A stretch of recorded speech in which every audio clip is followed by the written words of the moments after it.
काशी तमिल संगम के समापन समारोह में बोले गृह मंत्री अमित शाह, मोदी ने संस्कृतियों को जोड़ने का किया प्रयास। केंद्रीय गृह मंत्री अमित शाह ने कहा कि आजादी के बाद एक समय ऐसा आया जब देश की सांस्कृतिक एकता में जहर घोलने का प्रयास किया गया। समय आ गया है एक भारत श्रेष्ठ भारत की रचना करने का, और ऐसे भारत की सांस्कृतिक एकता से ही संभव है।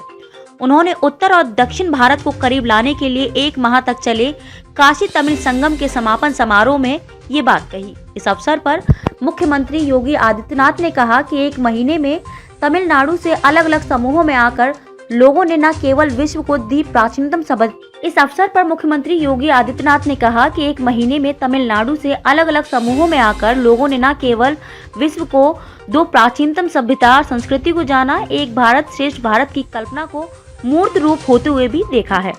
मोदी ने काशी तमिल संगम के माध्यम से किया यह प्रयास। बीएचयू के एम्फी थिएटर मैदान में आयोजित समारोह को संबोधित करते हुए शाह ने कहा कि लंबे समय से देश की संस्कृतियों को जोड़ने का प्रयास नहीं हुआ था। प्रधानमंत्री मोदी ने काशी तमिल संगम के माध्यम से सदियों बाद यह प्रयास किया है। यह प्रयास आजादी के तुरंत बाद होना चाहिए था, लेकिन वर्षों तक नहीं हुआ। देश की भाषाओं और संस्कृतियों को जोड़ने का उनका यह प्रयास सफल सिद्ध होगा। गुलामी के लंबे कालखंड में हमारी संस्कृति व विरासत को मलिन करने का प्रयास किया गया। मोदी ने स्वतंत्रता के अमृत काल में सांस्कृतिक पुनर्जागरण का काम किया। उनकी कल्पना काशी तमिल संगम की पूर्णाहुति होने जा रही है, मगर यह पूर्णाहुति नहीं, प्रारंभ है। तमिलनाडु और काशी की महान संस्कृति, कला, दर्शन, ज्ञान के मिलन की शुरुआत है।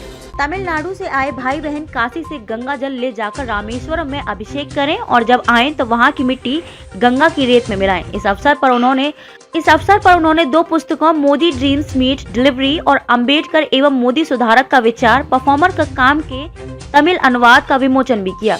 2500 से अधिक प्रतिनिधियों ने भाग लिया। आजादी के अमृत महोत्सव के तहत एक भारत श्रेष्ठ भारत की भावना को कायम रखने के लिए प्रधानमंत्री नरेंद्र मोदी ने 19 नवंबर 2022 को काशी तमिल संगम का शुभारंभ किया था।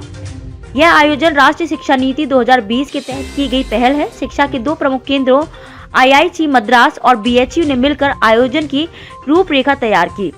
शिक्षा मंत्रालय ने नोडल एजेंसी के रूप में कार्य किया। रिपोर्ट अमन के शान।